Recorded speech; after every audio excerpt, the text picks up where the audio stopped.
Scrappy people, Tracy Reed here today, coming at you with a process video in my Life Crafted album for using the Cocoa Daisy Lillian's Garden collection. I'm going to be scrapbooking my reemergence into the sunshine this spring with this beautiful collection. So I'm going to be doing a grid design for this page. I don't do a lot of grids because the Traveler's Notebook size, it does lend itself fine to grids, but it's just not something I normally lean into. So I'm going to be doing a grid design today for the Cocoa Daisy blog, and I'm going to show you how I do that with 3x4 photos and 3x4 cards, sort of setting off my grid. I'm not sure which card I'm going to use yet. I have them both pulled out.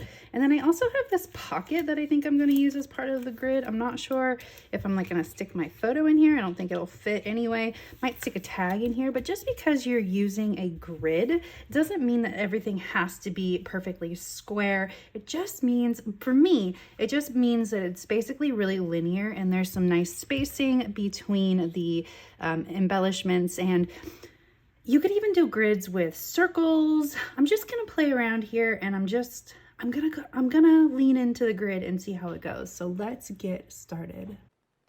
All right, so I ended up simplifying this layout pretty quickly. I had way too much going on here, especially for the size of page I was doing. I wanted to use this pocket so bad. I ended up using it on a completely different layout because it just wasn't going to work. I put aside the Traveler's Notebook signatures, and just end up using the one journaling card, and that was really a great decision. This worked out really well. And instead of cutting out most of this process, because a lot of this process is just moving things around, what I'm going to do instead is I'm actually going to just speed it up faster than I normally speed up my videos. So this is 2x. I'm going about twice as fast here than as I normally do. And when I start putting things down just about now, I'm gonna move up to 5x. And that way you can still see all of the process and how I put things together. But it moves a little bit faster than normal. So you can see I'm starting with the square edges. So I have all these labels and word bits and of course my photo and tags. And so I started with those. And then I also am going to pull out some chipboard and these little scalloped edge labels. They still read as like straight to me, straight edged, because they're squares or they're rectangles. So they worked, but they gave a little bit of frilliness and cuteness to the page.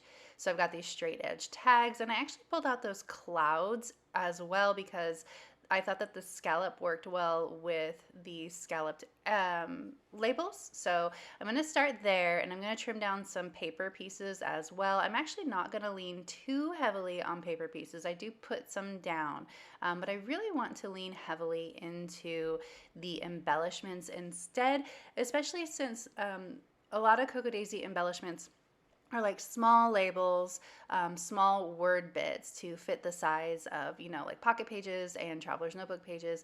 And a lot of times they just kind of get shuffled into my stash because they are a little bit smaller than, like as far as the labels go, than what I normally use. So I want to really focus on making sure that those things that I probably would just shuffle into my stash are going to get used on a page like this, because I really feel like this is a great way to use up your scraps, use up your extra bits and pieces, and it's super fun. So I'm actually going to use these scallops too. I'm just going to go all in on the scalloped pieces. I really like the way that that looks. And it creates another horizontal line. And you can see this is just a whole lot of rearranging, making things fit, and pulling things up and putting them down again. And it really comes out super fun, but it's just kind of a different way to scrapbook for me. Like I'm so used to layering the papers together and creating photo mats, that this is just a really fun way to think outside the box and change up my style a little bit while still staying true to me. Lots of words, lots of fun icons on this page. But we're playing, right? It's always fun to play and try something new. Well, not new. I've done this before, but something that I don't normally do. So now we're going to start getting into bits that, are banner pieces. There's a lot of banner pieces in this collection, so I want to use some of those up. And I'm going to trim down this scallop because I have like this weird awkward space up here at the top that needs to be filled in. I'm inking the edges of these paper pieces so that they stand out just a little bit more. A lot of the colors, or all of the colors in this collection, are super pastel and light, and I felt like they were sort of blending into that background. So the way that I combated that was to ink the edges. I ended up putting that banner piece right above the cloud, and it framed it so perfectly. I'm going to do the same thing on the other side as well. This side ends up with more paper pieces than the other side, and I'm not sure why, but it works out pretty well. So one thing about working with grids for me is that I cannot leave well enough alone. If I'm gonna have like this perfect little grid set up on this page, I have to mess it up because I am a messy scrapbooker and I can't handle it. So what I'm gonna do is I'm gonna finish this side, and then I'm gonna go back and do what I call breaking the grid. And you will see how I pull that together when we get to that part. But this side came together a little bit easier than the other side. I think once I got in the groove of this sort of paper piecing, it came together a lot quicker on this side. So I've got the other cloud and another banner, just like on the other side. And I like repeating elements like that so that the two sides are pulled together pretty easily and they look like they match. So that's why I've got a lot of like the same labels on either side. I'll have a lot of the same shaped paper pieces. Oh, I will say that this little corner right here, this little line, did give me a little bit of trouble, and I do switch out a few things before I'm happy with it.